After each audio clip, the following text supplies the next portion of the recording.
നമസ്കാരം. നാം വീണ്ടും ഒത്തുകൂടുന്നു. ഇന്ന് പെരുന്നാൾ ദിനമായിട്ട് രാവിലെ തന്നെ ചില വിഷയങ്ങൾ ഉയർന്നു വന്നു. ലവ് ജിഹാദ് ഉണ്ടോ ഇല്ലേ എന്നുള്ള ചോദ്യം ഇപ്പോഴും ഇങ്ങനെ വായുവിൽ നിൽക്കുകയാണ്. അപ്പോൾ ലവ് ജിഹാദ് ഉണ്ടോ ഇല്ലയോ? എന്താണ് ലവ് ജിഹാദ്? ലവ് ജിഹാദ് എന്ന് പറയുമ്പോൾ ആദ്യം നമ്മൾ ജിഹാദിനെ കുറിച്ച് ചിന്തിക്കുക. ഞാൻ ഇന്ന് രാവിലെ ജിഹാദ്, വാട്ട് ഈസ് ജിഹാദ് എന്ന് ഞാൻ അടിച്ചപ്പോൾ ഡിക്ഷണറിയിൽ പറയുന്നത് A struggle or fight against the enemies of Islam. A struggle or fight against the enemies of Islam. He declared a jihad against the infidels. ഇതാണ് ഒരർത്ഥം. രണ്ടാമത് വീണ്ടും ഞാൻ തപ്പി. അടുത്തത് jihad from reliance of traveller means to war against non Muslims to establish religion of Islam. War against non Muslims to establish the religion. മനസ്സിലായല്ലോ?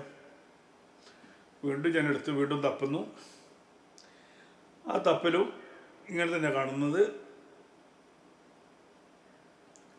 those who wish the Quran also speaks carrying out jihad by means of an Quran against the pagan Meccas during the Mecca. എന്തായാലും ശരി, ഇതൊക്കെ വായിച്ചു കഴിഞ്ഞാലും ഇസ്ലാമിനെ പിടിച്ചു നിർത്താനുള്ള അല്ലെങ്കിൽ ഇസ്ലാം ഭരണത്തിലേക്കുള്ള ത്യാഗോജ്ജലമായിട്ടുള്ള സ്ട്രഗിൾ തന്നെയാണ് ജിഹാദ്.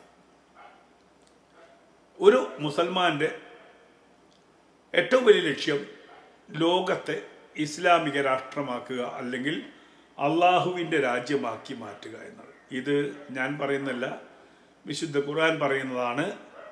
ആ ഖുർആനിൽ പറയുന്നത് അള്ളാഹുവിൻ്റെ രാജ്യം വരുന്നത് വരെ നിങ്ങൾ യുദ്ധം ചെയ്തു കൊള്ളുക എന്നുള്ള അർത്ഥത്തിലാണ് പറഞ്ഞത്. എവിടെയാണ് എന്തൊക്കെ ചോദ്യം ചോദിച്ചാൽ നിങ്ങൾക്ക് തപ്പിയെടുക്കാവുന്നതേ ഉള്ളൂ. അപ്പോൾ ചുരുക്കി പറഞ്ഞാൽ ഒരു മുസൽമാൻ്റെ ലക്ഷ്യം അള്ളാഹുവിൻ്റെ രാജ്യം ഉണ്ടാക്കുക. അതിനുവേണ്ടിയാണ് അദ്ദേഹം ഓരോ വ്യക്തിയും ഈ ഇസ്ലാമികമായി ജീവിച്ചു പോരുന്നത് തന്നെ. അപ്പം നമ്മൾ ചില ഇന്ന് ഇപ്പം രാവിലെ എല്ലാവരും ഒരുമിച്ച് നിൽക്കണം, അങ്ങനെയാണ് ഇങ്ങനെയാണെന്നുള്ള വാക്കുകൾ നമ്മൾ കേട്ടു. ഈ പെരുന്നാൾ നിസ്കാരത്തിൻ്റെ ശേഷം ഉള്ള പ്രസംഗത്തിലൊക്കെ നമ്മൾ കേട്ടു. അതേസമയത്ത് മറ്റൊന്ന് നമ്മൾ കേൾക്കുന്നുണ്ട്. മുജാഹിദ് ബാലുശ്ശേരിയെ പോലുള്ളവർ ഇത്ര കാലം നിങ്ങളുടെ കൂടെ ആ മുസ്ലിം നിന്നിട്ട് നിങ്ങൾക്ക് എന്തുകൊണ്ട് മുസ്ലിം ആക്കാൻ കഴിഞ്ഞിട്ടില്ല? ചോദ്യം. അതിൻ്റെ അർത്ഥം എന്താണ്?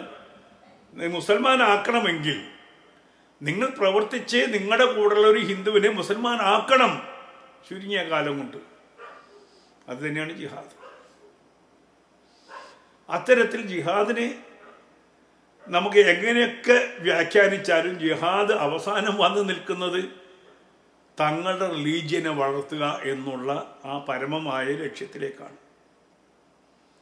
ആ ലക്ഷ്യത്തിലേക്കുള്ള മാർഗങ്ങൾ എന്തൊക്കെയാണ്? അന്യമതസ്ഥരെ ഇസ്ലാമിലേക്ക് കൊണ്ടുവരിക. ഒരു ഇസ്ലാമിക രാജ്യം ഉണ്ടാവണമെങ്കിൽ, ഒരു മുസ്ലിം രാഷ്ട്രം ഉണ്ടാവണമെങ്കിൽ, അള്ളാഹുവിൻ്റെ രാഷ്ട്രം ഉണ്ടാവണമെങ്കിൽ രണ്ട് മാർഗങ്ങളേ ഉള്ളൂ. ഒന്ന്, തങ്ങളുടെ അതല്ലാതെ വിശ്വാസികളായിട്ട് നിൽക്കുന്ന ക്രിസ്ത്യാനികളെയും മറ്റു എല്ലാ വിഭാഗങ്ങളെയും തങ്ങളിലേക്ക് കൺവേർട്ട് ചെയ്യുക. അതല്ലെങ്കിലോ അവരെ ഉന്മൂലനം ചെയ്യുക. രണ്ട് രീതിയല്ലാതെ ഇസ്ലാമിക രാഷ്ട്രം ഉണ്ടാക്കാൻ മറ്റൊരു മാർഗം ഉണ്ടെന്ന് എനിക്ക് തോന്നുന്നില്ല. ഒന്നുകിൽ കൺവേർഷൻ, അതല്ലെങ്കിൽ അവരെ തകർത്ത് കളയുക, ഇല്ലാതായിക്കളയുക. ഈ രണ്ടിൻ്റെയും അർത്ഥം എന്താണ്? പരമമായിട്ട് നമുക്ക് ഒരു ഇസ്ലാമിക രാജ്യം ഉണ്ടാവണം എന്നുള്ളത് തന്നെയാണ്. അത് തന്നെയാണ് ജിഹാദ് എന്നുള്ളതാണ് ഒരു സാമാന്യ അറിവ്. ഇനി ലവ് ജിഹാദിലേക്ക് കിടക്കുക. ലവ് ജിഹാദ് എന്ന് പറഞ്ഞ് ഇന്ന് തർക്കം നടക്കുന്നത്, ഏറ്റവും കൂടുതൽ തർക്കം നടക്കുന്നതിൻ്റെ കാര്യം, അതായത് കൺവേർട്ട് ചെയ്തിട്ട് സിറിയയിലേക്ക് വിടുന്നുണ്ടോ എന്നുള്ളതാണ് ചോദ്യം. അതിൻ്റെ എണ്ണം എത്ര? മനോരമ എന്നതിലൊക്കെ ചോദ്യം എങ്ങനെയാണ്? മനോരമ ചോദിക്കുന്നു, എണ്ണം എത്ര പറയൂ, എണ്ണം എത്ര പറയൂ, എണ്ണം എത്ര കുട്ടികളെ നിങ്ങൾ സിറിയയിലേക്ക് കൊണ്ടുപോയിട്ടുണ്ട്? ശരി, മനോരമ മാത്രമല്ല, മാതൃഭൂമി ഇവിടുത്തെ എല്ലാ പത്രങ്ങളും ഇവിടുത്തെ സഭാ അധ്യക്ഷന്മാരെയൊക്കെ ഇട്ട് ഇങ്ങനെ പൊരിക്കുന്നതും ഞെരിക്കുന്നതും കണ്ടു ഇന്നലെ.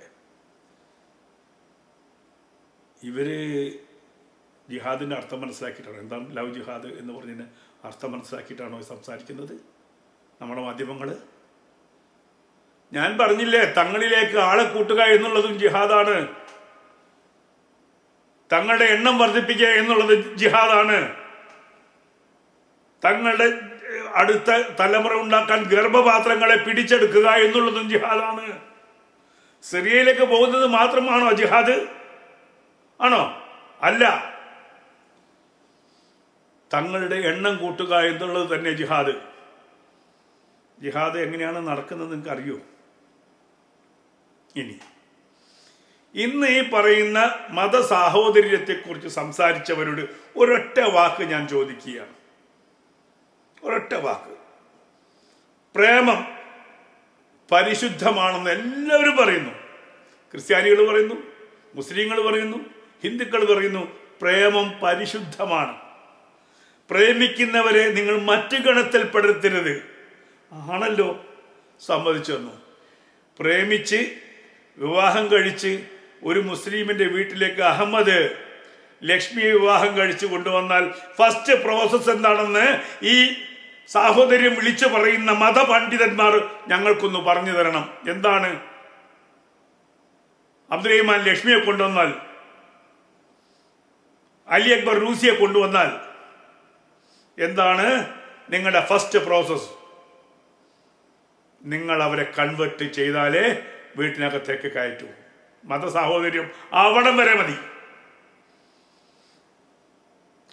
സ്വന്തം അനുഭവത്തിൽ നിന്നാണ് പറയുന്നത്. ഞാൻ ക്രിസ്ത്യാനിയായ ഒരു പെൺകുട്ടിയാണ് കല്യാണം കഴിച്ചത്.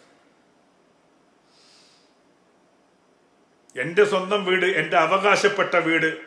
ആ വീട്ടിലേക്ക് ആ പെൺകുട്ടിയുമായിട്ട് എനിക്ക് കടന്നു ചെല്ലാൻ സമ്മതിച്ചിട്ടില്ല. ആദ്യം സ്ട്രഗിളായിരുന്നു. കൺവേർട്ട് ചെയ്യാതെ ഇവിടെ കയറ്റാൻ പറ്റില്ല. കൺവേർട്ട് ചെയ്യില്ലാന്ന് ഞാനും. അന്ന് വൈഫിൻ്റെ പേര് ലൂസിയാണ്, ഇന്ന് ഗൗരിയാണ്. ലൂസിയായിട്ട് ഇവിടെ കയറാൻ പറ്റില്ല. സൈനബി ആയിട്ടോ അല്ലെങ്കിൽ നിനക്ക് ഇഷ്ടമുള്ള പേരിട്ടോ, മുസ്ലിം പേരായിരിക്കണം. മുസ്ലിം പേരാണെങ്കിൽ ഈ വീട്ടിനകത്ത് കയറ്റുള്ളൂ. ഇതിന് ജിഹാദ് എന്നല്ലാതെ പിന്നെന്താ പറയുക? ഒരു വ്യക്തിയെ സ്നേഹിച്ചു, ആ വ്യക്തിയെ വിവാഹം കഴിച്ചു. ഇന്ത്യയുടെ ഭരണഘടന അനുസരിച്ച് ആ വ്യക്തിക്ക് ആ മതം സൂക്ഷിച്ചുകൊണ്ട് ജീവിക്കാനുള്ള അവകാശമുണ്ട്. ആ അവകാശത്തിന്മേൽ ഈ മതം കടന്നു കയറുന്നുണ്ടോ എന്നുള്ള ചോദ്യത്തിന് ഇന്ന് സാഹോദര്യം വിളിച്ചു പറയുന്ന ഈ പണ്ഡിതന്മാർ അഭിപ്രായം പറയണം. ഞാൻ സ്നേഹിച്ച് പ്രേമിച്ച് കല്യാണം കഴിച്ചു കൊണ്ടുവരുന്ന ഒരു കുട്ടിയെ ആ കുട്ടിയുടെ മതപ്രകാരം ജീവിക്കാൻ അവകാശമുണ്ടോ എന്നുള്ള കാര്യത്തിൽ ഒന്ന് പറയാമോ? ഇസ്ലാം അതിനെ അനുവദിക്കുന്നു. പിണറായി വിജയന്റെ മകളെ കല്യാണം കഴിച്ച ആളെക്കുറിച്ച് പറഞ്ഞ ഓർമ്മണ്ടോ? ഞാനത് ആവർത്തിക്കുന്നില്ല. മോശമായ പദമാണ് ഒരു മുസ്ലിം പണ്ഡിതൻ പറഞ്ഞത്. അവർ ചെയ്യുന്ന പ്രവൃത്തിക്ക് ഒരു പേരുണ്ട് ഇസ്ലാമിൽ. ആ പേര് മറന്നു പോകരുത്. ഞാനത് എൻ്റെ മര്യാദ അനുസരിച്ച് ഞാൻ ആവർത്തിക്കുന്നില്ല. ജനങ്ങൾ കേട്ടതാ, ജനങ്ങൾക്കറിയാം. അപ്പോൾ പ്രേമിച്ചു. ആ പ്രേമിച്ചു കഴിഞ്ഞാൽ നെക്സ്റ്റ് എന്താണ് ഇസ്ലാമിൽ? കൺവേർഷൻ തന്നെയാണ്. കൺവേർഷൻ. ഞാനും എൻ്റെ ഭാര്യയും ഒരുപാട് അനുഭവിച്ചിട്ടുണ്ട്. പിടിച്ചു നിൽക്കാൻ അവർക്ക് എപ്പോഴും ഇരയായിട്ട് നിൽക്കുന്നത് എൻ്റെ ഉമ്മയായിരുന്നു. അമ്മയോട് ഉമ്മയോട് നിനക്ക് കടപ്പാടില്ലേ, മറിച്ച് ഇല്ലേ, ഉമ്മയുടെ കരച്ചിൽ, കണ്ണുനീര്. ഒടുവിൽ ഞാൻ പറഞ്ഞിട്ടുണ്ട്, ഭാര്യയോട് പറഞ്ഞിട്ട്, നീ എന്ത് വേണമെങ്കിൽ ചൊല്ലിക്കടി, ഷഹാദത്ത് കലമയോ എന്ത് ഇത് വേണമെങ്കിൽ ചെല്ലിക്കോ. ചെല്ലിയ അത് വെള്ളത്തിൽ വരച്ച വര പോലെയാണ്. നിന്റെ മനസ്സ് തട്ടി പറഞ്ഞാലേ നീ മുസ്ലിം ആവുള്ളൂ. നീ വേണേ തലയും കുത്തി നിന്നോ, ഒരു പ്രശ്നവും. ഏറ്റവും കൂടുതൽ നിർബന്ധം ജമാഅത്തെ ഇസ്ലാമിക്കാരനായ എൻ്റെ അളിയനായിരുന്നു ഞങ്ങൾ കൺവേർട്ട് ചെയ്യണം എന്നുള്ളത്. പിന്നീട് ഞങ്ങൾ തീരുമാനിച്ചു ഒരു കൺവേർഷനും ഇല്ലാതെ ഇവിടെ ജീവിക്കണം, ജീവിച്ച് കാണിക്കണം. അങ്ങനെ ആദ്യത്തെ കുഞ്ഞുണ്ടായപ്പോൾ അതിന് പേരിട്ടു അശ്വതി. എൻ്റെ ദൈവമേ, എന്തായിരുന്നു ഇവിടെ ഇളക്കം. എൻ്റെ വീട്ടിൽ അച്യുതി. അത് മാത്രമല്ല, അവർ നാവ് പൊന്തി വന്നപ്പം എന്നെ അച്ഛാന്ന് വിളിച്ചു, എൻ്റെ ഭാര്യയെ അമ്മയെന്ന് വിളിച്ചു. അച്ഛ, അമ്മ, അനിസ്ലാമികല്ല പേര്. നിനക്ക് ഡാഡിന്ന് വിളിച്ചാൽ പിന്നെയും കുഴപ്പമില്ല, പപ്പ അല്ലെങ്കിൽ മമ്മീന്ന് വിളിച്ചോ. അച്ഛ അമ്മ എന്ന് വിളിക്കാൻ പാടുണ്ടോ? എന്താല്ലേ, അച്ഛ അമ്മ എന്നുള്ളത് മലയാള പദമാണെന്ന് പോലും ചിന്തിക്കുന്നില്ല.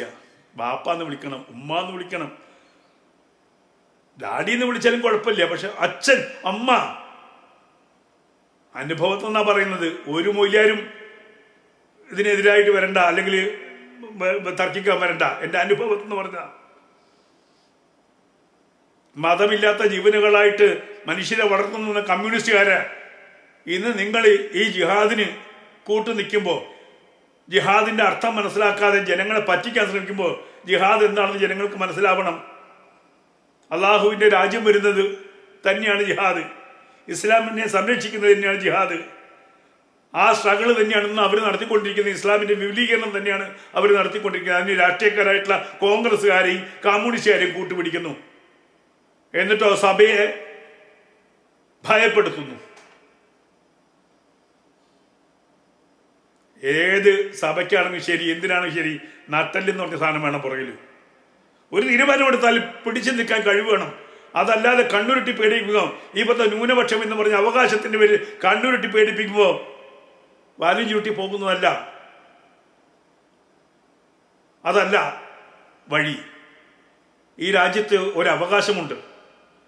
എൻ്റെ മതം, എൻ്റെ അഭിപ്രായം, അത് ഞാൻ വ്യക്തിപരമായിട്ട് പറയുന്ന അഭിപ്രായം പറയാനുള്ള സ്വാതന്ത്ര്യമുണ്ട്.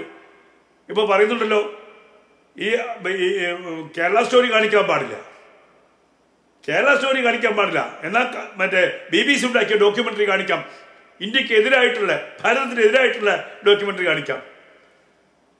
ലവ് ജിഹാദ് എന്ന് പറയുന്ന യാഥാർത്ഥ്യം കാണിച്ച് സിനിമ കാണാൻ പാടില്ല. ഇപ്പോൾ മണിപ്പൂരിൻ്റെ ഡോക്യുമെൻ്ററി കാണിക്കും.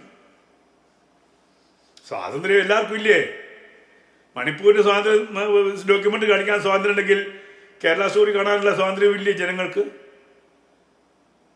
അവനവൻ ചിന്തിച്ചാൽ നല്ലത്, സഭകൾ ചിന്തിച്ചാൽ സഭകൾക്ക് നല്ലത്. സഭകളുടെ കുഞ്ഞാടുകൾ നഷ്ടപ്പെട്ടാൽ സഭകൾക്ക് വേദനിക്കും. വേണമെങ്കിൽ ചിന്തിക്കട്ടെ, ചിന്തിക്കാൻ പാടില്ല എന്നുള്ളൂ.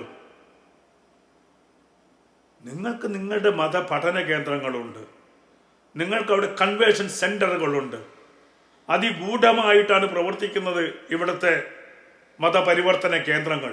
ഈ രാജ്യത്ത് മുഴുവൻ അത് വ്യക്തമാണ്, എല്ലാവർക്കും വ്യക്തമാണ്. ഗവൺമെൻറ്റിൻ്റെ അടുത്ത് യാതൊരു ഒരു കൗൺസിലിംഗ് നടത്തുന്നുണ്ടോ? ഗവൺമെൻറ് മതം മാറ്റം വരുന്ന പെൺകുട്ടികളെ ഒന്ന് കൗൺസിലിംഗ് ചെയ്യണം. ഈ മതം മാറ്റം അവരുടെ സ്വബുദ്ധിയിൽ നിന്ന് മാറുന്നതാണോ, അതല്ല അതിൻ്റെ പിന്നിൽ ആരെങ്കിലും ചേതോവികാരങ്ങളുണ്ടോ, ലക്ഷ്യങ്ങളുണ്ടോ, ജിഹാദുണ്ടോ എന്ന് തീരുമാനിക്കാൻ എല്ലാ മതങ്ങളും ഉൾപ്പെടുന്ന ഒരു കമ്മിറ്റി ഉണ്ടാക്കുന്നേ. ക്രിസ്ത്യാനികളുണ്ടാവട്ടെ, മുസ്ലിങ്ങളുണ്ടാവട്ടെ, ഹൈന്ദവരും ഉണ്ടാവട്ടെ, 5, 10, 3, 9 പേരുണ്ടാവട്ടെ. എന്നിട്ട് കുട്ടിയോട് ചോദ്യങ്ങൾ ചോദിക്കട്ടെ. അവനവൻ്റെ ധർമ്മത്തെ പഠിച്ചതിന് ശേഷം, ഞാൻ ഇന്നലെയും പറഞ്ഞു, അവനവൻ്റെ ധർമ്മത്തെ പഠിച്ചതിന് ശേഷമാണ് അന്യധർമ്മത്തെക്കുറിച്ച് അറിയുന്നത്. തൻ്റെ ധർമ്മത്തിൻ്റെ പോരായ്മകൾ എന്താണെന്ന് ആ കുട്ടിയോട് ചോദിച്ച് മനസ്സിലാക്കട്ടെ. അറിവും വിവേകവും ബുദ്ധിയുമുള്ള കുട്ടിയാണ്, എല്ലാം പഠിച്ചിട്ടാണ് ആ കുട്ടി മതം മാറാൻ തയ്യാറാവുന്നതെങ്കിൽ ഒരു സർട്ടിഫിക്കറ്റ് കൊടുക്കൂ. അതാണ് അന്തസ്. അതല്ലാതെ ഇരുട്ടറയിൽ കൊണ്ടുപോയിട്ട് മസ്തിഷ്ക പ്രക്ഷാളനം നടത്തി മതം മാറ്റുന്നതല്ല മതപരിവർത്തനം. എനിക്കൊരു മതം ഇഷ്ടപ്പെട്ടാൽ ഞാനിതാ അന്തസ്സായിട്ട് പറയുന്നു, ഒരു പരപ്രേരണയില്ലാതെ ധർമ്മത്തെക്കുറിച്ച് പഠിച്ചിട്ട് ഹൈന്ദവ ധർമ്മം സ്വീകരിച്ചവനാണ് രാമസിംഹൻ. ഒരാളുടെയും നിർബന്ധമില്ല, ഒരാളുടെയും ക്ഷണമില്ല. വന്നോട്ടെ എന്ന് പറയുമ്പോൾ എന്തിനാണ് വരുന്നത്, പ്രത്യേകിച്ച് വരേണ്ട കാര്യമില്ല, ധർമ്മത്തിന് മതമില്ല എന്ന് പറഞ്ഞവരാണ് എൻ്റെ പണ്ഡിതന്മാർ, എൻ്റെ ഗുരുക്കന്മാരൊക്കെ. നിങ്ങൾ അലിയായിട്ട് നിൽക്കൂ, അവിടെ ഈ ധർമ്മത്തിന് മതമോ ജാതിയോ ഒന്നുമില്ല ധർമ്മത്തിന് എന്ന് പറഞ്ഞവരാണ് എൻ്റെ ഗുരുക്കന്മാർ. നേരെ മറിച്ച് എൻ്റെ ഭാര്യയെ ക്രൂരമായി പീഡിപ്പിച്ചിട്ടുണ്ട്, സഹികെട്ടിട്ടുണ്ട്. അന്ന് മറ്റൊരു കാര്യം കൂടി ഉണ്ടായിരുന്നു. ഇതിൻ്റെ പേരിൽ എൻ്റെ സമ്പത്തിൻ്റെ പ്രശ്നമുണ്ട് കുടുംബത്തിൽ. നിങ്ങൾ ആലോചിച്ച് ഒരു അന്യമതസ്ഥരായ ഒരു പെൺകുട്ടിയെ കല്യാണം കഴിച്ചു കൊണ്ടുവന്നാൽ ആ വ്യക്തിയുടെ സമ്പത്തിൻ്റെ അവകാശം പോലും നഷ്ടപ്പെടും. ആർക്കും വേണ്ടാത്ത ഭൂമിയിലേക്ക് കുടിയിറക്കപ്പെടും, വീട് നഷ്ടപ്പെടും, സകലതും നഷ്ടപ്പെടും. അനുഭവത്തിൽ നിന്നാണ് പറയുന്നത്. അവിടെ പിന്നെ മര്യാദകൾ ഉണ്ടാവില്ല. ഈ പറയുന്ന പ്രേമത്തിനോ സ്നേഹത്തിനോ പ്രേമം എന്ന് പറയുന്ന ആ പ്രേമെന്ന വാക്കിനോ ഒന്നും ഒരു വാല്യൂ ഉണ്ടാവില്ല. ഒരു എന്താണ് സപ്പോർട്ട് ചെയ്യാൻ പോലും ഒരാളുണ്ടാവില്ല. എൻ്റെ കാര്യത്തിൽ ഒരു മീനങ്ങാടിയിലെ വർഗീസ് വൈദ്യർ, എല്ലാവരും കേട്ട് കാണും, MLA ആയിരുന്നു അദ്ദേഹം വന്ന് അവസാനം എൻ്റെ കുടുംബത്തോട് ചോദിച്ചിട്ടുണ്ട്, അയാൾ ചെയ്ത തെറ്റെന്താണ്? അയാൾ ഒരു പെൺകുട്ടിയെ വിവാഹം ചെയ്ത് കൊണ്ടുവന്നു, അതൊരു ക്രിസ്ത്യാനി പെണ്ണ് ആയിപ്പോയത് എന്നുള്ളത് കൊണ്ടാണോ? അയാൾക്കും ഇല്ല അവകാശം, അയാൾ പറയുന്നതല്ലേ ശരി എന്ന് ചോദിക്കേണ്ടി വന്നിട്ടുണ്ടോ? അന്നും ഇതേപോലെ കോടതിയെ സമീപിക്കാൻ, ഉമ്മയെ കോടതി കയറ്റാൻ നമുക്ക് പറ്റില്ലായിരുന്നു. അവിടേക്കാണ് ഒരു മനുഷ്യൻ വീണു പോകുന്നത്. ചിലര് ഈ പറയുന്ന യാഥാസ്ഥികത ഉള്ള ആളുകൾ കുടുംബത്തിലുണ്ടെങ്കിൽ അവർ ചെവി തിന്നും. ഞാൻ പറഞ്ഞില്ല, ഒരു ജമാഅത്ത് ഇസ്ലാമിക്കാരൻ എൻ്റെ കുടുംബത്തിലുണ്ടായിരുന്നു. അവർക്ക് മര്യാദ എന്തെന്ന് അയാൾക്കറിയില്ലായിരുന്നു. ഏറ്റവും കൂടുതൽ ഉപദ്രവം ഉണ്ടായത് ആ വ്യക്തിയിൽ നിന്നാണ്, എൻ്റെ സ്വന്തം സഹോദരി ഭർത്താവ്. അപ്പം അനുഭവത്തിൽ നിന്ന് പഠിക്കുന്നത് നിങ്ങൾക്ക് പ്രസംഗിക്കാൻ എളുപ്പം കഴിയും. പ്രസംഗിക്കാൻ എളുപ്പമാണ് സ്വന്തം അനുഭവത്തിൽ നിന്ന്. അവനവൻ അനുഭവിച്ച പീഡനങ്ങളിൽ നിന്ന്. മദ്രസാ പീഡനത്തെക്കുറിച്ച് പറഞ്ഞപ്പോഴും ഇതേപോലെയാണ് ഉണ്ടായിട്ടുള്ളത്. മതം എല്ലാത്തിനും ഒരു കവചം സൃഷ്ടിക്കും. തങ്ങളുടെ മതത്തിൽ നടക്കുന്ന അനീതിക്കെതിരെ ശബ്ദമുയർത്താൻ ആരെയും അനുവദിക്കില്ല. ഒരു കവചം സൃഷ്ടിച്ചിട്ട് തേച്ചുമാച്ച് കളയും. അത് മതത്തിനെതിരായിട്ട് വരും. ഇത് മുസ്ലിങ്ങളുടെ കാര്യം മാത്രമല്ല, ക്രിസ്ത്യാനികളുണ്ട്. പള്ളിയിൽ നടക്കുന്ന തെറ്റുകളെ ന്യായീകരിച്ച് മറച്ചു വെക്കാൻ ശ്രമിക്കും. ആധുനിക സമൂഹത്തിന് ചേർന്നല്ല ഇതൊന്നും. ഞങ്ങൾ അങ്ങനെയാ പറയാം. അപ്പം ജിഹാദ് എന്ന് പറഞ്ഞു കഴിഞ്ഞാൽ ആ ജിഹാദ് എന്ന് അർത്ഥമാക്കുന്നത് സിറിയയിലേക്ക് കൊണ്ടുപോവുക എന്നുള്ള സംഗതി മാത്രമല്ല, മതത്തിലേക്ക് കൊണ്ടുപോകുക എന്നുള്ളത് ജിഹാദിൻ്റെ ഭാഗമാണ്. പിണറായി വിജയൻ മനസ്സിലാക്കണം, കോൺഗ്രസ്സുകാർ മനസ്സിലാക്കണം, സഖാവ് ഗോവിന്ദൻ മനസ്സിലാക്കണം. സഖാക്കന്മാരുടെ കുട്ടികളാണ് കൂടുതലും കൊണ്ടുപോയിട്ടുള്ളത്. തങ്ങളുടെ കുഞ്ഞുങ്ങൾ പോയാൽ എന്താണ്? 4 വോട്ട് കിട്ടിയാൽ മതിയെങ്കിൽ ശരി, അങ്ങനെ തന്നെ ആക്കാം. ജിഹാദിനെ വെള്ളപൂശ. പഠിക്കൂ നിങ്ങൾ ജിഹാദിനെ കുറിച്ച്. എന്താണ് ജിഹാദ്? ഈ പറയുന്ന പണ്ഡിതന്മാർ പറയുന്നതല്ല, ആ പണ്ഡിതന്മാർ പറയുന്നത് നമ്മൾ കേട്ടല്ലേ? ഗുരുവായൂരപ്പ ഗുരുവായൂരപ്പ ഗുരുവായൂരപ്പ എന്ന് ആവർത്തിച്ച് വിളിച്ചാലും നല്ലത് ചെയ്താലും സൽക്കർമ്മങ്ങൾ ചെയ്താലും നിങ്ങൾ സ്വർഗത്ത് പോവില്ല എന്ന് പറയുന്ന പണ്ഡിതന്മാരാണ്. ആ പണ്ഡിതന്മാരെയാണ് ഇവിടുത്തെ കമ്മ്യൂണിസ്റ്റ് പ്രസ്ഥാനം, കമ്മ്യൂണിസ്റ്റുകാർ കൊണ്ടുപോയി അമ്പലത്തിൽ കൊണ്ടുപോയി ഹൈന്ദവനെതിരെ സംസാരിപ്പിക്കുന്നത്, ഹൈന്ദവന്റെ വിശ്വാസങ്ങളെ ചോദ്യം ചെയ്യുന്നത്. ഗുരുവായൂരപ്പ എന്ന് വിളിച്ചു കഴിഞ്ഞാൽ നിനക്ക് സ്വർഗമില്ല എന്ന് പറയുന്ന തെമ്മാടികളെ, ആ തെമ്മാടികളെയാണ് ക്ഷേത്രത്തിൽ കയറ്റി പ്രസവിപ്പിക്കുന്നത്. എനിക്ക് എൻ്റെ വിശ്വാസം തന്നെ. എന്താ തെമ്മാടികൾ എന്ന് വിളിച്ചാൽ? ഗുരുവായൂരപ്പനെ വിളിച്ചാൽ സ്വർഗത്തിൽ പോവില്ലെന്ന് പറഞ്ഞാൽ അവനെ എന്ത് വിളിക്കാൻ അവകാശം എനിക്കുണ്ട്? ഇങ്ങോട്ട് മാത്രമല്ലല്ലോ പാലം, അങ്ങോട്ടുമുണ്ടല്ലോ. വിളിക്കേണ്ടതൊക്കെ വിളിക്കുക, ചെയ്യേണ്ടതൊക്കെ ചെയ്യുക, എന്നിട്ട് മതേതരത്വം പ്രസംഗിക്കുക. ഈ നമ്മളെ ഉപദേശിക്കാൻ വരുന്നവർ ആദ്യം ഉപദേശിക്കേണ്ടതാരാണ്? ഇങ്ങനെ മതസ്പർദ്ധയുണ്ടാക്കുന്ന മനുഷ്യരെ. നിങ്ങൾ ഓണത്തിന്റെ ഭക്ഷണം കഴിക്കരുത്, നിങ്ങൾ ക്രിസ്തുമസിന്റെ കേക്ക് കഴിക്കരുത് എന്ന് പറയുന്ന ഈ പണ്ഡിതന്മാരെ നിലയ്ക്ക് നിർത്താൻ ഈ പറയുന്ന മത നേതാക്കന്മാർക്ക് കഴിഞ്ഞിട്ടുണ്ടോ? രാഷ്ട്രീയക്കാർക്ക് കഴിഞ്ഞിട്ടുണ്ടോ? അവർക്കെതിരെ ചെറുവേലനക്കാൻ നടന്നിട്ടുണ്ടോ? ഇതിനെ ചോദ്യം ചെയ്യുന്ന ജാമിദ ടീച്ചർക്കെതിരെ കേസ്, നാളെ എനിക്കെതിരെ കേസ്, എല്ലാവർക്കും എതിരെ കേസ്. സഭയെ പള്ളി വിളിക്കുന്നു. ഒന്ന് ആലോചിച്ചു നോക്കൂ. ലവ് ജിഹാദ് ഇല്ല. ലവ് ഉണ്ടോ? മതി, അത്ര മതി. ലവ് ചെയ്താൽ, അകത്തേക്ക് വന്നാൽ മതം മാറാതെ വീടിനകത്തേക്ക് കയറാൻ പാടില്ല. അത് മതത്തിന്റെ നിഷ്കർഷയാണ്, മതത്തിന്റെ നിയമമാണ്, അംഗീകരിച്ചേ ഒക്കൂ. അങ്ങനെയാണെങ്കിൽ രഹ്ന ഫാത്തിമയാകും, പുഷ്പ ബിയാത്തുമ്മയാകും, പേര് മാറും, വിശ്വാസം മാറും. പ്രേമിച്ചതിൻ്റെ പേരിൽ സ്വന്തം വിശ്വാസങ്ങളെ ഹനിക്കപ്പെടുന്നു, ആ വിശ്വാസങ്ങളെ മാറ്റപ്പെടുന്നു. അവൾ തട്ടമിടേണ്ടി വരുന്നു. ഇന്നലെ വരെ പൊട്ടുകുത്തിയ കുരിശ് വരച്ച പെൺകുട്ടി തട്ടമിട്ട് പർദ്ദയിട്ട് അകത്തേക്ക് പോകേണ്ടി വരുന്നു. ഇത് ജിഹാദ് അല്ലെങ്കിൽ പിന്നെ എന്താണ് സഖാവേ?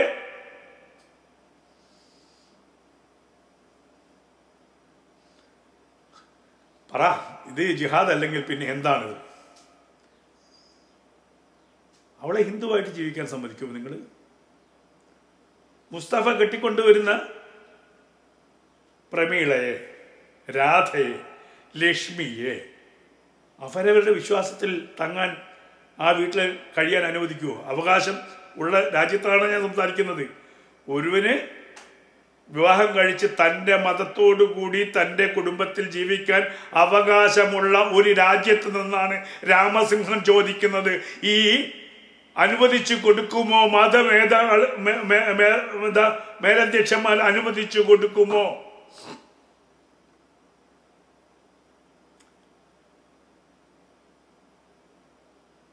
മുസൽമാനായി ജീവിക്കാൻ വിധിക്കപ്പെട്ടവളല്ല അവൾ. അവൾ ചെയ്ത തെറ്റെന്താണ്? ഒരു ഫാനസിനെ പ്രേമിച്ചു, ഒരു അബ്ദുറഹിമാനെ പ്രേമിച്ചു, അതല്ലെങ്കിൽ ഒരു മുസ്തഫയെ പ്രേമിച്ചു, കണ്ടറിഞ്ഞ് വിശ്വസിച്ചു, കരള് കൊടുത്തു, പകുത്തു കൊടുത്തു, ശരീരം വരെ കൊടുത്തു. പിന്നെ മാറാൻ പറ്റുമോ? എന്നിട്ട് പറയുന്നു, നിന്നെ വിവാഹം കഴിക്കണമെങ്കിൽ ഞങ്ങളുടെ മതപ്രകാരമുള്ള ഒരു ചടങ്ങുണ്ട്, നീ മതം മാറണം, മതം മാറിയാൽ നിനക്ക് പ്രവേശനമുണ്ട്, ഇല്ലെങ്കിൽ നിന്റെ വയറ്റിൽ കിടക്കുന്ന കുഞ്ഞിനെയും കൊണ്ട് നിനക്ക് പുറത്തേക്ക് പോകാം.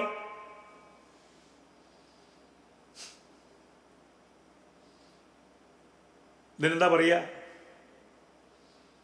പ്രേമിക്കുക, ഗർഭം ധരിപ്പിക്കുക, എന്നിട്ട് വീട്ടിനകത്തേക്ക് കയറണമെങ്കിൽ മതം മാറ്റുക. ഇത് ജിഹാദ് അല്ലെങ്കിൽ പിന്നെ എന്താണ്? പറ. ഭരണഘടനയെക്കുറിച്ച് ധാരാളം സംസാരിക്കുന്നവരോട് ഞാൻ ചോദിക്കും, കോൺഗ്രസ്സുകാരോടും കമ്മ്യൂണിസ്റ്റുകാരോടും, ഇത് ജിഹാദ് അല്ലെങ്കിൽ പിന്നെ എന്താണ്? അവൾക്ക് ഹിന്ദുവായി ക്രിസ്ത്യാനിയായി ഒരു മുസൽമാന്റെ വീട്ടിൽ താമസിക്കാൻ ഇന്ത്യൻ ഭരണഘടന അനുവാദം നൽകുമ്പോൾ ആ അനുവാദത്തെ ലംഘിക്കുന്നത് ജിഹാദ് അല്ലെങ്കിൽ പിന്നെ എന്താണ്?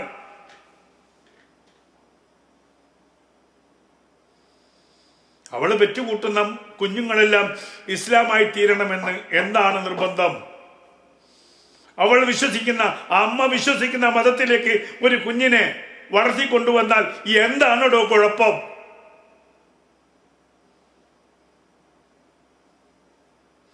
കുറെ ചോദ്യം ഞാൻ അങ്ങോട്ട് തരികയാണ്.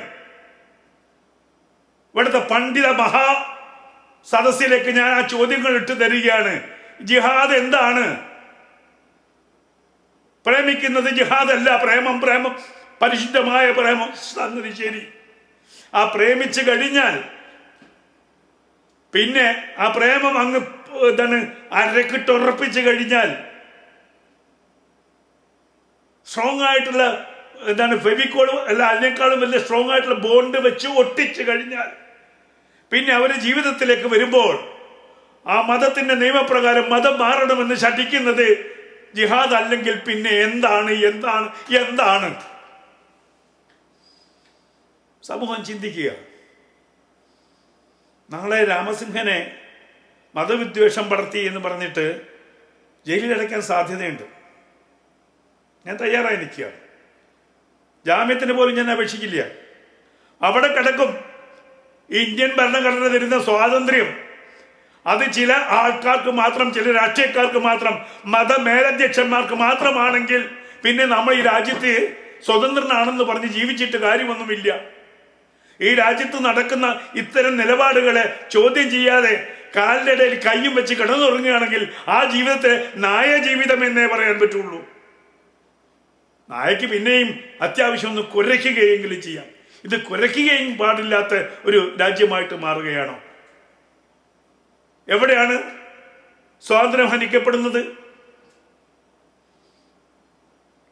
അശോകന്റെ സ്വാതന്ത്ര്യം ഹനിക്കപ്പെടുന്നത്.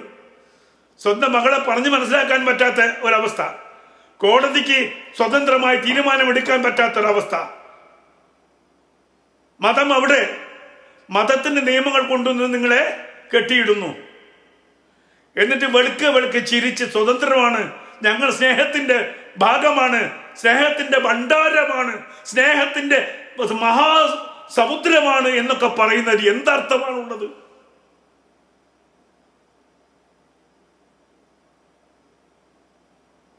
പ്രേമം ദിവ്യാണ്. എൻ്റെ മക്കൾ പ്രേമിച്ചപ്പോൾ അവരുടെ ഭർത്താക്കന്മാരുടെ മതം മാറ്റാൻ എനിക്ക് തോന്നിയിട്ടില്ല.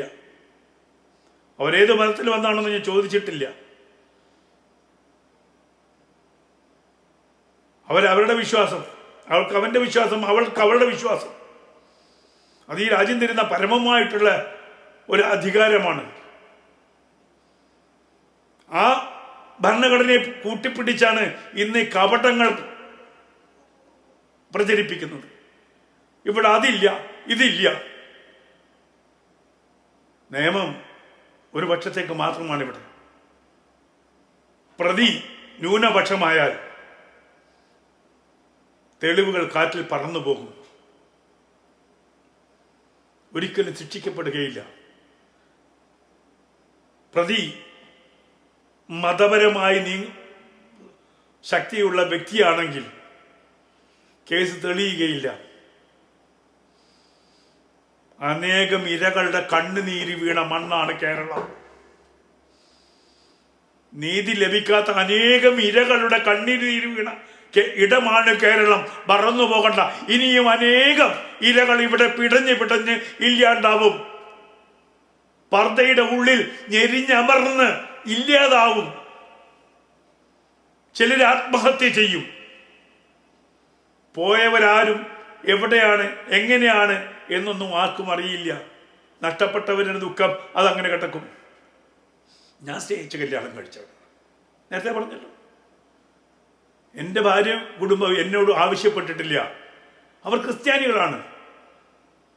അന്തസ്സോടുകൂടെ എൻ്റെ മരിച്ചുപോയ എൻ്റെ ഭാര്യ പിതാവ് പള്ളിയിൽ ചെന്ന അച്ഛനോട് ഇത് എൻ്റെ മരുമകൻ അലി അക്ബർ എന്ന് പറഞ്ഞിട്ടുണ്ട്. അതാണോടോ അന്തസ്?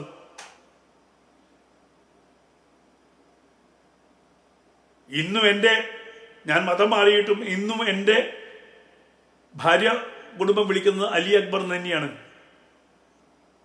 അലിപ്പാപ്പ എന്നാണ് വിളിക്കുന്നത് എൻ്റെ കുട്ടികൾ, ബന്ധുമിത്രങ്ങൾ. അതാണോ സംരക്ഷിക്കപ്പെടേണ്ടത്? അതാണോ സംസ്കാരം? അങ്ങനെ ആവണമെന്നാണ് ഞങ്ങൾ പറയുന്നത്. പ്രേമിക്കുക, കൺവേർട്ട് ചെയ്യുക, പ്രേമിക്കുക, കൺവേർട്ട് ചെയ്യുക. അതല്ല, പ്രേമിച്ച് കൺവേർട്ട് ചെയ്യുന്നതിന് ജിഹാദ് എന്നല്ലാതെ വേറെ എന്താ വിളിക്കുക? വീണ്ടും ചോദിക്കുന്നു, ഇതിനെ ജിഹാദ് എന്നല്ലാതെ എന്താ വിളിക്കുക? തങ്ങളുടെ സമൂഹം വളരണം. അതിന് അപ്പുറത്തുനിന്നായാലും വേണ്ടിയില്ല, ഇപ്പുറത്തുനിന്നായാലും വേണ്ടിയില്ല. ഒരു ക്രിസ്ത്യാനി വന്നാൽ ക്രിസ്ത്യാനിയായിട്ട് വളരാൻ സമ്മതിക്കില്ല. ഒരു ഹിന്ദു വന്നാൽ ഹിന്ദുവായിട്ട് വളരാൻ സമ്മതിക്കില്ല. അവർക്ക് ജനിക്കുന്ന കുട്ടികളൊക്കെ തുമ്പില്ലാത്തവരായി മാറണം. അവർക്ക് ജനിക്കുന്ന കുട്ടികളൊക്കെ പർദ്ദയിട്ട് വളരണം. ആ അമ്മയുടെ വിശ്വാസത്തിനോ അല്ലെങ്കിൽ ആ അമ്മയുടെ മനസാക്ഷിക്കോ യാതൊരു വിലയില്ല, ഒരു വിലയും കൽപ്പിക്കില്ല. അതിനാണ് ജിഹാദ് എന്ന് പറയുന്നത്. അത് തന്നെയാണ് ജിഹാദ്.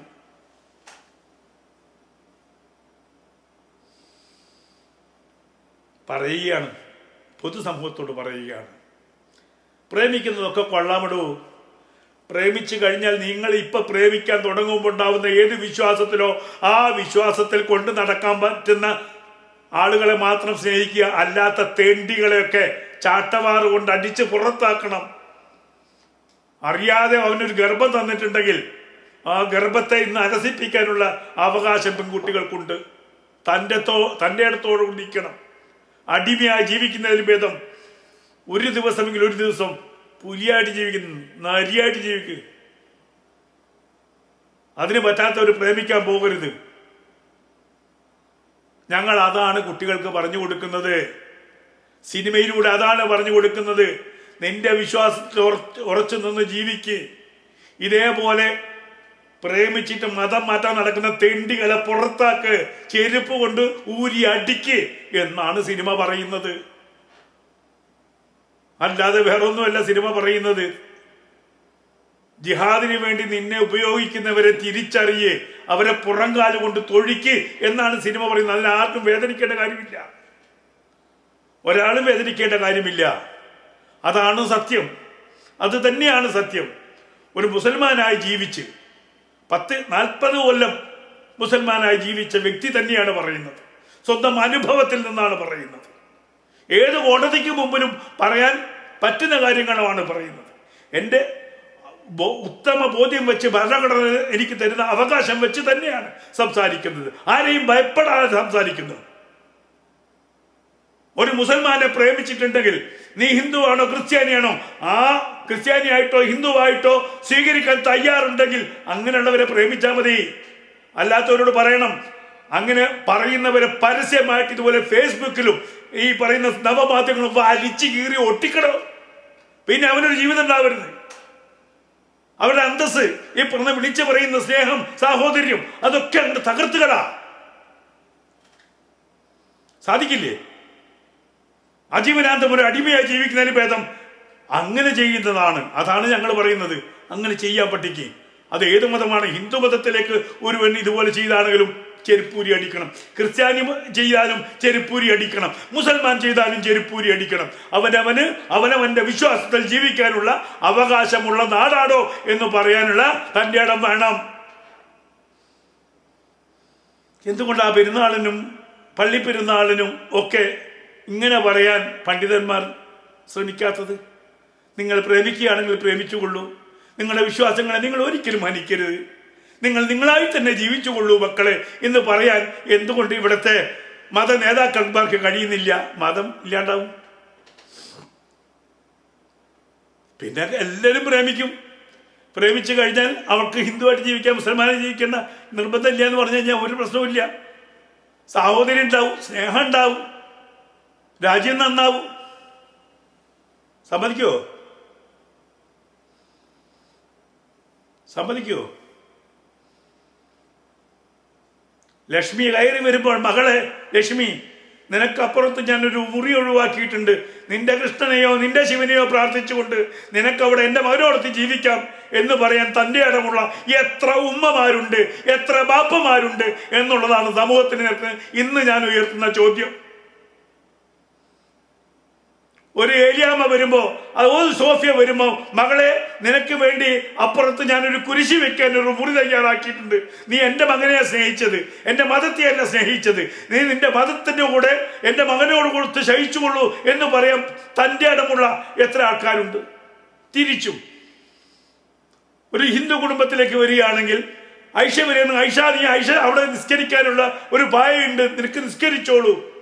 എൻ്റെ മകനെയല്ലേ നീ പ്രേമിച്ചത്, നിന്റെ വിശ്വാസത്തെ ഞാൻ മാറ്റാൻ തയ്യാറാവുന്നില്ല, നീ ഹിന്ദുവായി ജീവിച്ചുകൊള്ളൂ, അല്ലെങ്കിൽ നീ മുസൽമാനായി ജീവിച്ചുകൊള്ളൂ എന്ന് പറയുന്ന അച്ഛനും അമ്മയും മതവുമുള്ള കാലം മാത്രമേ ഈ ജിഹാദ് എന്ന വാക്കിൻ്റെ അർത്ഥം മാറ്റപ്പെടുകയുള്ളൂ. അതുവരെയും ജിഹാദ് ഉണ്ടാവും. മതത്തിന് വേണ്ടി അല്ലെങ്കിൽ മതം വളർത്താൻ വേണ്ടി മാറ്റപ്പെടുകയാണെങ്കിൽ അത് ക്രിസ്ത്യാനി ചെയ്താലും മുസ്ലിം ചെയ്താലും ഹിന്ദു ചെയ്താലും ജിഹാദ് തന്നെയാണ്. ഞങ്ങൾ ആ അർത്ഥത്തെ തന്നെയാണ് ജിഹാദിനെ കാണുന്നത്. പെന്തക്കോസ്തുകാർ വയനാട്ടിൽ നടത്തുന്നതും ജിഹാദ് തന്നെയാണ്. പാവപ്പെട്ട ആദിവാസികളെയും മറ്റും കൺവേർട്ട് ചെയ്യുന്നതും ജിഹാദ് തന്നെയാണ്.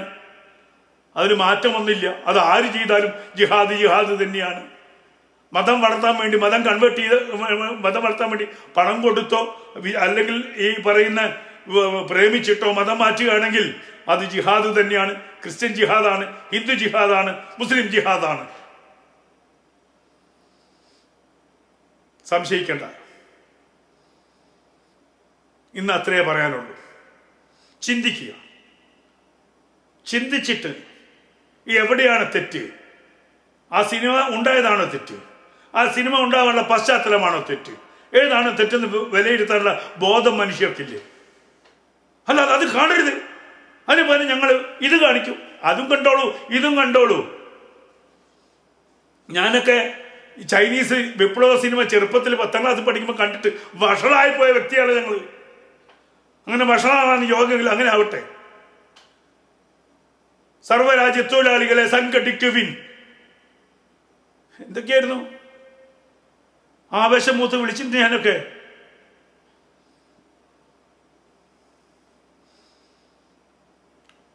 അങ്ങനെ ആവേശം കൊണ്ട് ഈ അടിമത്തത്തിന്റെ ചങ്ങലകൾ പൊട്ടിച്ചെറിഞ്ഞ് നിങ്ങളുടേതായ സ്വർഗം, അടിമയും ഉടമയും ഇല്ലാത്ത ലോകം എന്ന് പറഞ്ഞെടുത്താണ് ഇന്ന് പിണറായി വിജയൻ ഉടമയായി മാറുന്നത്. ഇതൊക്കെ സിനിമയുടെ ബലമാണ്. അന്ന് സിനിമ പ്രൊപ്പഗൻഡയ്ക്ക് വേണ്ടി സിനിമ ഉപയോഗിക്കാം, തിരുത്താനും സിനിമ ഉപയോഗിക്കാം. ഇത് തിരുത്താനുള്ള സിനിമയാണ്, ശത്രുത ഇല്ലാതാക്കാനുള്ള സിനിമയാണ്. ശത്രുത ഉണ്ടാവരുത്. ആ ശത്രുത ഇല്ലാതാക്കേണ്ടത് ആരാണ്? ഇത് ചെയ്ത മതത്തിൻ്റെ മേലധ്യക്ഷന്മാരാണ്. ഇങ്ങനെ നിങ്ങൾ ചെയ്യരുത്, പ്രേമിച്ച് മതം മാറ്റരുത്, അത് തെറ്റാണ് മക്കളെ, അങ്ങനെയാണെങ്കിൽ പ്രേമിക്കാൻ പോകരുത്, മറ്റു മതസ്ഥരെ കുട്ടികളെ പ്രേമിക്കരുത്, വിട്ടേക്ക്, അവരവരുടെ പാട്ടിനെ വിട്ടേക്ക് എന്ന് പറയാൻ ആര് തയ്യാറാവണം? ഈ സിനിമ പറയുന്നതാണ്. നിങ്ങൾ തയ്യാറാവൂ. ഹേ മതപണ്ഡിതന്മാര്, തയ്യാറാവൂ. പ്രേമിക്കുകയാണെങ്കിൽ ആ പ്രേമിക്കുന്ന മിഥുനങ്ങളെ എന്താണ് പണ്ട് പറഞ്ഞില്ലേ, ഒരു ഇണപ്രാവുകളിൽ ഒന്നിനെ ഇങ്ങനെ അമ്പ് ചെയ്ത് കൊല്ലാൻ പോയപ്പോൾ മാനിഷാദ എന്ന് പറഞ്ഞില്ലേ, ഞാനും പറയാം മാനിഷാദ. അവരവരുടെ ജീവിതം നയിച്ച് മുന്നോട്ട് പോട്ടെ. നിന്റെ മതങ്ങൾക്ക് നീ കൊല്ലരുത് മാനിഷാദ, കൊല്ലരുത് അവരുടെ വിശ്വാസത്തെ കൊല്ലരുത്, അവരുടെ സ്നേഹത്തെ കൊല്ലരുത്. നിനക്ക് മതത്തിൻ്റെ ആളെ കൂട്ടാൻ വേണ്ടി നീ പ്രേമിക്കുകയും ചെയ്യരുത്. മാനിഷാദ മാനിഷാദ മാനിഷാദ.